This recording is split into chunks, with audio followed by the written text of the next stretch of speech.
18 जुलाई को 2 दिन पहले मुस्तफा कमाल ने एक प्रेस कॉन्फ्रेंस की थी और उस प्रेस कॉन्फ्रेंस में जो है रेफरेंस टू नेप्रा कह लें, आईपीपीज कह लें और आईपीपीज के हवाले से, क्योंकि 11 जुलाई को पहले भी एक प्रेस कॉन्फ्रेंस की थी लेकिन उसकी रिस्पांस में जो है federation of Pakistan chamber of commerce and industry की एक प्रेस कॉन्फ्रेंस हुई थी 16 तारीख को, और 16 के बाद मुस्तफा कमाल साहब ने जो है 18 को दोबारा एक प्रेस कॉन्फ्रेंस की, और ये टोटली रेलेवेंट थी पाकिस्तान के एक आम इंसान से लेकर पाकिस्तान की इंडस्ट्री के लिए, पाकिस्तान के कॉमर्स के लिए और पाकिस्तान की तरक्की का पहिया चलाने के लिए जो है जो तजावीज दी गई थी, जो इश्यूज थे उन इश्यूज को एड्रेस किया, आईपीपीज के इशू को एड्रेस किया। जाहिर सी बात है उसका हल जो है वो इतना आसान नहीं है, बहुत मुश्किल हल है, लेकिन मुस्तफा कमाल साहब ने जिस तरीके से उसके हल को बताया और उन्होंने कहा कि इस पे ऑल पार्टीज कॉन्फ्रेंस होनी चाहिए और आईपीपीज के इस मसले को जिसमें कैपेसिटी पेमेंट जो हो रही है कैप्टिव पावर की, आईपीपीज की जो कैपेसिटी पेमेंट हो रही है वो पेमेंट गलत हो रही है। बिजली अगर हम 20,000 किलोवाट ले रहे हैं, ये 20,000 मेगावाट ले रहे हैं तो हमें जो है बाकी 25,000 मेगावाट की पेमेंट नहीं करनी चाहिए,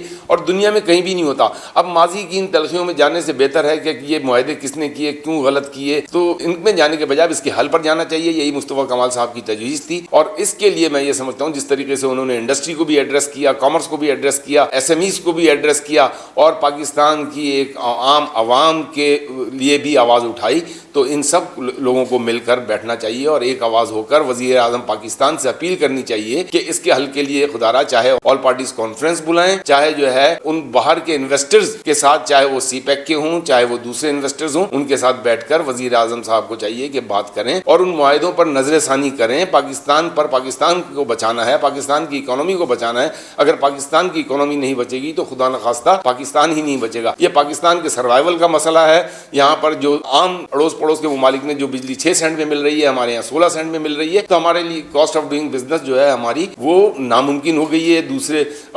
हमारे नेबरिंग कंट्रीज से 3 गुना ज़्यादा है। ये तमाम बातें मुस्तफा भाई ने अपनी प्रेस कॉन्फ्रेंस में बताई। तो मैं ये समझता हूँ कि इस वक्त इसके अलावा ये सिंगल पॉइंट एजेंडा होना चाहिए तमाम पार्टियों का, तमाम सियासी जमातों का, तमाम इदारों का, और सबको सर जोड़कर बैठकर इसका एक मुस्तकिल हल निकालना चाहिए। और इस हल को निकालने के लिए मुत्तहिदा कौमी मूवमेंट जो है वो बिल्कुल अपना रोल अदा करेगी, वो अपना रोल प्ले करेगी, क्योंकि हमारी नुमाइंदगी जो है वो ऐवानों में अच्छी खासी हमारी नुमाइंदगी है और हम अपने नुमाइंदों के ज़रिए जो है असेंबली में भी जो है इस पर आवाज़ उठाएंगे। लेकिन अब जो है ये सिर्फ हमारा इशू नहीं रहा है, ये पूरे पाकिस्तान का इशू रहा है, एक गरीब आदमी से लेके एक सनतकार तक का, एक छोटे ताजिर तक का। तो ये इस इशू को रिजॉल्व करने के लिए खुदारा मुस्तफा कमाल साहब की इस बात पर गौर करना चाहिए और अमल करना चाहिए और सब लोगों को एक होकर इसके मुस्तकिल हल की तरफ जाना चाहिए। बहुत बहुत शुक्रिया।